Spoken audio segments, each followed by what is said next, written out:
bab 204 riyadu salina darsen annahay ko haɗugol anit tatayyuri katinagol fihi no e dambugal ngal ala hadise fil babi qablahu arɓe e dambugal aditingal ɗo ngal tawnoɓe no jeeya waɗede ɗo kono ɓaaɗe waɗamaɗa jarayoɗe repette ɗo wa an anasin ƴettama anas radiallahu anhu qala rasulullah sallallahu alaihi wasallam nelaɗo maaki la aduwa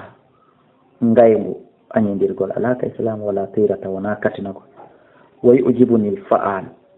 hino hawnalan wa yujibuni hino hawnalan al fa'alu konngol welngol konngol moƴƴol min ɗum no welalan wa yujibuni no welalan al fa'alu konngol moƴƴol qala ɓelande o mal fa'al kon ɗum fa'al qala o maake kalimatun tayyibatun ko konngol moƴƴol muttafaqun alayh wani ibn umar radiallahu anhuma qala rasulullah sallallahu alaihi wasallam nelaɗo maake la aduwa ngaygo ala wala tirata katinagol ala wa in kana salatiki ashu'um kata poson fi shay'in e hunde fa fi dari awa haray ɗum hino e nder galle wal mar'ati e wo salatiki ashu'um ko wiyete kon poson fi shay'in hino e nder goɗɗum fa fi dari awa hino ka galle ton haray wal mar'ati ko sonnaji wal farasi e daɗɗude muttafaqun alayhi